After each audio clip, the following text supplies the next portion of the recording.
Well, hello everybody and welcome to the channel. It's kind of feel like it's Chris Gill for the next 3 weeks on this channel. We've got Newquay Golf Club, we're doing a break par series, which is a little bit different because we've put some twists on it. It's not just your normal break par. I've never done it before, I never played that format. Yeah. It was quite good, wasn't it? Interesting, a different pressure, isn't it? Too much, if I'm honest. Did you feel that? Did you feel that? I did. I didn't like it. You want to rely on your own golf ball? Well, I just don't want to rely on me, to be fair. Well, I thought today we would have a quick look at what goes on in Chris Gill's golf bag, because I know it does change from year to year because you are a Callaway ambassador, but it's always interesting to see what stays in the bag, what goes, and then the sort of almost the components that you put together to create the golf bag that you've got certainly now, right this moment in time, this season. And I'd like to add, getting a bit older, I've had to put different clubs in because I'm now a bit older, losing a bit of speed, losing a bit of strike. So I've had to kind of help a little bit.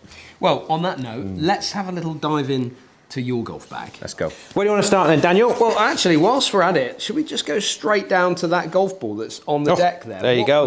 What is that golf ball that you use? Right. And why do you use it? So this is a Chrome Soft. So it's the softest in their kind of high profile, better player ball. Callaway ball. Callaway ball. I use a yellow one because I'm getting old and my eyes don't work quite as well. I can see it awful lot easier in the air. But also with this pattern on, it makes it look bigger. Again, I think we've gone on to this with the one that looked a bit more like a football before. So not only is it nice and soft, I did every testing I'd done with the Chrome Tour X, so it's the firmer ones, so a bit like Pro V 1X. I didn't lose any distance at all, but because it's softer and because I miss a lot of greens, I wanted something that I could get a bit of feel around the greens with, and more importantly, because I don't hit it hard enough to spin it back, the softer the ball was, the more I felt I could control it. And interestingly, for those of you that are looking at testing a golf ball like this, the idea really, as you said, it was to be a bit bigger, but it's when it goes in the rough, it kind of looks like it sticks up a bit more. You can find it easier. You can find it easier, and that's kind of like the design behind all the markings that you're seeing on this. Now, interestingly, this is the standard Chrome Soft, isn't it? Yes. Because as you said, they make a couple of others. This one, I noticed with your chipping, especially when I watch it, is how consistent the rollout is. And this ball in particular, if you do a lot of testing, it does lower the spin slightly with this ball. So it's almost like you don't get any shocks with it. You know how it's going to react when it gets onto the green. 100%. 100%. If I used a slightly firmer ball, be it in any model, sometimes I found the reaction's different because the spin rate comes off differently, where I think almost the softer you have it, the much more consistent spin rate that you get. Most of the people that come into the shop that buy without using brands but use a higher end brand or accordingly, they'll pick it up because it's A, the most expensive, or B, because they've seen somebody play with it on the telly. I would say 95% of people that play golf use the wrong golf ball. Let's go putter. Go putter? Oh, really? Yeah, well, it's embarrassing. Is it? Because it's my putter's embarrassing, I mean, with all the tech that goes into putters, and you know, and you know, you're an Odyssey player. You haven't changed that putter for years. Well, I'll show you, Daniel. And so my putter is something that you can pull out of the pound bucket. I'm sure of it. If I got £10 for this on eBay, I'd be over the moon, I think. So the grip is really worn. It's quite firm in places. It's a kind of Lewis Hamilton slick almost. There's not a lot of grip to it. But again, I've just always had it. I've got a smaller grip. You see most of the guys with the fatter ones. Because I have very, very tiny hands, I've always preferred something smaller in my hands, which is quite imperative for me. The shaft, as you can see, is blistered, it's rusted, it's pretty dire in all fairness. The newest thing is the putter cover. I always try and take a group over to watch the Waste Management over in Phoenix. So I picked up that little thing. I know you're a bit of a head cover geek. Love them. So I still use a white hot V-line with the white hot face. If you zoom in, there's stains on it. There's honestly, it's all out the middle. It's awful. It's generally out the middle. There's a wear mark in the middle. It's not like Tiger Woods' Cameron, is it? But it's kind of out the middle. But I just like the shape. More importantly, I still feel and I've had this chat with the guys from Odyssey for years, is that face, this white hot face, this original white hot face, which are trying to kind of encourage back again, I still think it's the best face on the market. Yeah. I just think Soft, for the super field, soft, gets the ball rolling. You can just gives you a lot more feedback, gives you a lot more idea on what you're trying to do. Where I think some of these, especially the milled faces, I just don't. For me personally, you know, the viewers might find it a little bit different, but I just don't believe it gives you the same feedback. I think it's a bit more clunky. It's a bit more. What's the word? I don't know. It's a bit more just not as nice. I suppose. Yeah, it's a little bit firmer. But length of putter. What have you got? Well, I think it's 32. I think. 32. Well, how tall are you though? 5'8.5", and that half is important. Very important. Thank you. Okay, so 32, and then the reason why you like it so much is more because of the line in the back and the size of it? The line, size, but also, and I think there's been a few comments about this down the years, isn't there? My putter historically was sit a little bit more upright. Yeah. Now, this is possibly going to go into this new breed of putters coming out with the Odysseys, the squares, where the kind of face rotation gets kind of limited. But I think I've just always done that because I feel the face can stay more stable for longer. I just feel as soon as we start getting this shaft lean, where this head gets a bit more upright, for such, it kind of promotes a more rounded stroke, where actually with a face balanced putter, you want it to be face balanced. You want it to go square to square. Yeah. If you had a more of a toe hang putter, which some of you have, so when you hold your putter down, it would sit at that angle. If I just rest mine where it balances straight up into the air. So if you had it that way, then yeah, I could get the gate thing. And if you like that feel, perfect, and that's your choice. But for me, I'm kind of always been a bit more of a square to square kind of putter. And I feel I putt pretty well, so I don't really see the need of changing it, which is a bane to Odyssey sometimes, because they do shout at me and they send me down product that I don't ever use. But one area of the game which you do like to change, because you do move it from year to year when they bring out new product, is the wedge game. Daniel, look at that.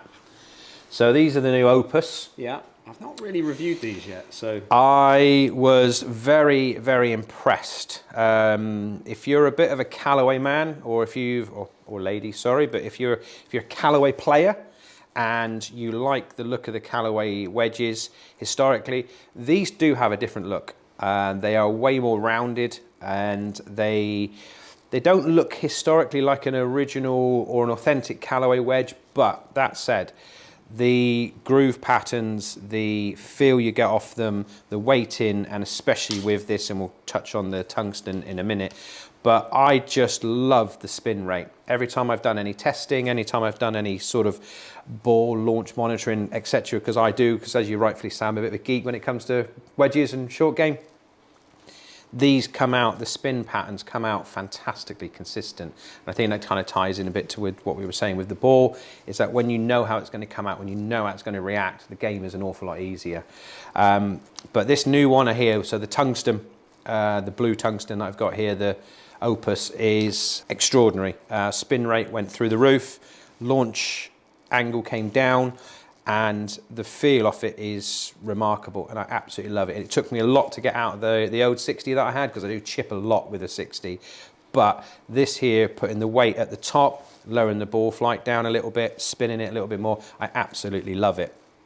They've kind of done a job for me here. I used to historically, I don't know, I know I'm a bit older than you, but I remember the days we used to drill out the back, and we used to take weight out of here and put it up to put lead tape on the top here. Well, that's exactly what Callaway have done here. They've just moved the weight to the top of the club to then bring everything lower, more spinny. Okay, and you go, and you always have, I remember, is 60 degree. So 54. 54, yeah. So 60 with very little bounce, only 8, and it's a Z grind, so it's kind of grounded on the heel and the toe. You always been that 8 bounce? Yeah, because I'm quite shallow into the ball. I don't want bounce. No. Especially with the links course that you play on all the time. Exactly, yeah, exactly. And then 54, I go standard. 48, I go standard. So the 48 is basically the pitching wedge. But I can remember when I first started getting half decent at the game, I never liked the wedge in the sets. Yeah. Just never liked them. Never liked the shape, never liked how they reacted, because I thought they were almost a bit too powerful. So as soon as companies back, what we go in 20, 25 years, I suppose now, went into lower lofts within their wedge range, yeah, I jumped at the chance to put a 48 in, and we'll look at the irons in a minute, but my lofts with my irons are a little bit more old school as well, because I don't really care what the number is on the bottom. I don't care what your playing partner hits. I want to know that if I hit a certain club, it's going to go a certain yardage. And that's what everybody should be doing. That's why everybody should get gap tested, and that's what you should be hitting. Just because your mate has hit a 7 iron, if you need to hit a 5, then so will be it. Shafts? Project X hasn't changed. Project X 6 zeros. I used to have a little dabble when I was playing a bit more. I went into, like, because this is a low launching, low spinning shaft, so I went to the Modus 120 at one stage, and I also went into the Dynamic Goat S3, but I always end up going back to this. Yeah. It's a really old shaft, as in design, as in manufacturing, as in technology, but it's as stable as I've found, for me personally. But again, that's why we fit, that's why we get you the correct shafts with the correct weights, the correct flex. And you stick with 6.0s right the way through? All the way through, from 60 to 3 iron, which we'll touch on in a minute. Exactly the same, 6-0. Again, it just suits me, you know. And you go for the multi-compound grips? I do now. When I was playing full time, I was always a lambkin full cord. Were you? Yeah. And I decided that I wanted something a bit different. Okay. A bit more colourful, maybe to match my personality, so I went with black. Irons then? Well, irons. So I've recently, well, it must be about a year now, I suppose. Have you changed them? It's quite recent. I have. So I've got the new Apex CBs. I think they're CBs, aren't they? Yeah, they are. Probably the best looking iron, well, as close to the best looking iron on the market when you sit them down, those. But better looking than their MB. 100%. And the other models in the range, I think are great, and they work. This here, I think you put it down, and it looks like a player's club, doesn't it? It's quite 100%. A thin sort of top line. Yeah. There's not a lot going on. Doesn't look like there's a lot of technology there, but with a little bit of different weighting in the back with the screws and the kind of the dampeners and stuff. There is a lot more technology in this iron, and it does help me an awful lot. And I found that ever since I changed, my dispersion did reduce quite a bit, because I was the old CBs, but the bladey ones, I had a bit of a mix and match bag. And I found these, I get a much more consistent flight, get a slightly lower flight as well, which I'm a massive fan of, because my bad shot, and we'll talk about it later, is a bit high and bit kind of wafty, so to actually have an iron which I can control the trajectory a little bit easier. Love it. Again, 6-0 shafts. Project X doesn't change, same grip. I'm just old and boring, I suppose. And that goes from 9 iron through to what? I've got 9 iron to 4 iron. Yeah. And then we go into a little trusty. Again, look at me, Dan. You'd never think this was my job, would you? Look at the state of it. It's all got rust. Well, that's living by the seaside, isn't it? That's just lazy, really. I think that's just lazy. I could get a bit of wire wool. Well, a bit of club scrubber. Yeah, I get you a little club. You've got the Cornish club scrubbers, haven't you? Number 1 I have, and the Newquay Golf Club ones. Yeah. So I go to 4 iron in the set, and then I got 21 degrees. Okay, which is like a 3 iron. Then, it's like a 3 iron, but because again it's a bit bigger. There's a bit more technology. This is the old UT. It's not the original. So this is the 21 UT. Again, bit more weight on it. It's a bit more oomph.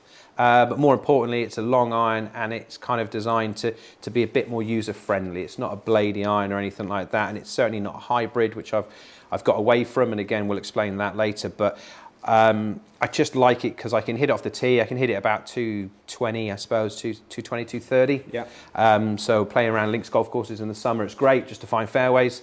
It seems to do the job. Again, Project X and a grip, which is again is getting a bit older. Probably need to put a new one in it at some point.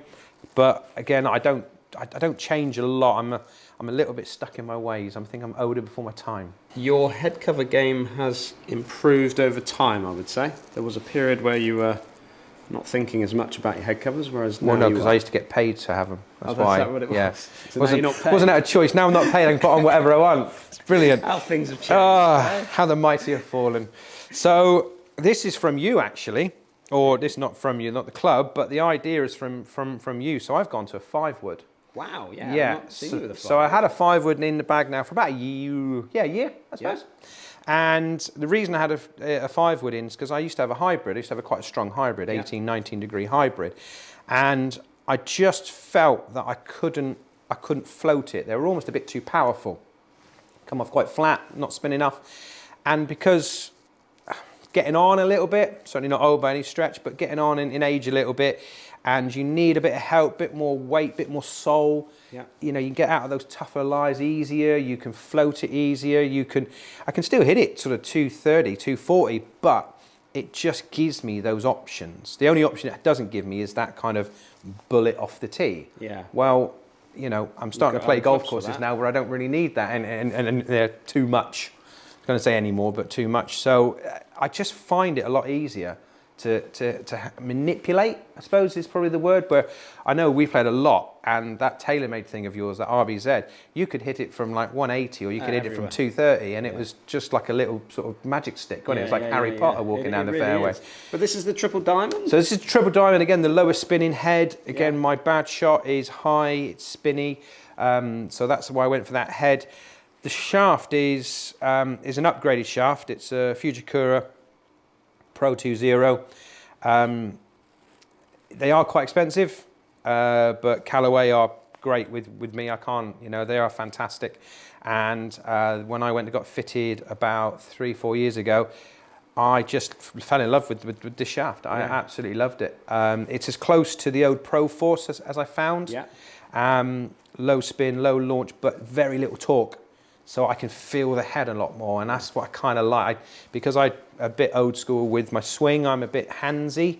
To feel the head, I find that makes my job a little bit easier. Let's go under Scottsdale head cover number 2. Oh no, sawgrass, Daniel. Oh, that's sawgrass. So I've got Scottsdale there. Yeah. So I went for a stage of about 3 or 4 years. You, haven't you? Yeah, I was very lucky. I went for a stage where I would take a group to Scottsdale in the February. Yeah.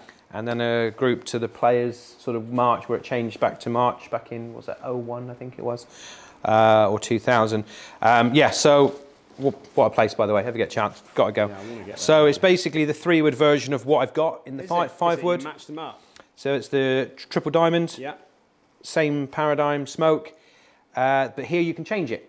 So my setting on this is I've gone with a D, because again, I don't like seeing the golf ball go to the right. So it's draw bias. So I've got it on a slight draw bias, standard loft, so it's on a 15-degree loft. Having a bit of draw bias will add a tiny, tiny bit of loft on, but you know, we're probably looking at what, 1/4 degree or so. Yeah. But again, it's a triple diamond, so it's the lower launching, lower spinning, same shaft, same grip. Nothing really much more to say about that, but I find especially better players, almost the shape of a 3-wood is almost more important than your putter.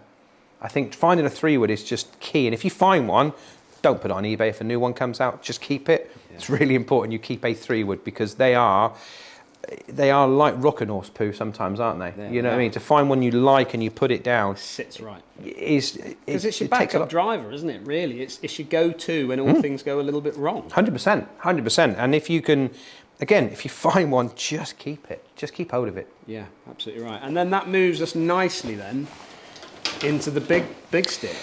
Again, so we literally just follow a pattern really with the 5-wood and the 3-wood. So again, I got the Paradigm Smoke, I've got the triple diamond, low launching, low spinning. I've got it set on -1. So it's on it's a 9-degree head, but it's on -1, so it comes down to 8. Yeah. And again on a D setting, so it's slightly toed in a fraction. Again, bad shot, high and right. D -1 is hopefully going to kind of square it up a little bit more. I don't mess around with driver settings that much. I know a couple of guys do, don't they? Not really my thing. Once I find something I like, I generally stick to it. Shaft is the Ventus. Well, that's the thing that's changed. That's the massive thing that's changed. So I did have that in it, and then when I got fitted last year with the Callaway guys, and it's an X as well. So it's a 70-gram X. 70-gram X, which you'd think that I wouldn't generate the speed. Lower torque. Lower torque. Yeah. And it's a black? It's the black one. It's black. It's a black. So it's low launch. Low launch, low spin, low. Yeah. And it's just, it just combats my bad shot of a bit of a neck, bit of a bottom, high and right flare, doesn't go anywhere. This shaft, this head combo for me takes the spin off it, takes the launch off it, and the bad shot just tends to be that little bit better. Yeah, not much to say about the driver's shaft. I love it. Absolutely love it. And again, it's a feel thing. But what's interesting, Gilly, with all the clubs that you've kind of got in there, it's the two areas, which is the wedge game and your driver. That's the area that you tend to want to upgrade and keep moving the needle with it. So as they improve drivers, as they improve the wedges, those are the two areas that you like to keep on top of? Yeah, but I'm not one of these guys to change for the sake of changing. Yeah. Just because Callaway have got these new clubs out. If that didn't perform, I wouldn't change. Yeah. I know, you know, I'm an ambassador and I'm, you know, I promote their product because I think it's great. Yeah. But if it didn't work for me, there's no way I'd put it in the bag. No, not a chance, not a hope in hell. And you get a lot of guys who just go buy the new stuff because it's the new stuff. Yeah. You don't need to. If it works for you, keep it. Stick with it. Really important. So you are right. I fiddle a little bit with the 60 and the 54, and I fiddle a little bit with the driver. The rest of it, to be fair, innovation, technology, hasn't moved much in 20 years really to what I've got. It's always nice to have a little dive into someone's golf bag, see what's kind of going on in there. Well, there's no rotten sort of bananas in there. No, we're fine. Absolutely right. Don't forget, if you're new to the channel, hit that subscribe button. Thank you very much to Gilly. Welcome. And we will see you again on the next video. Perfect.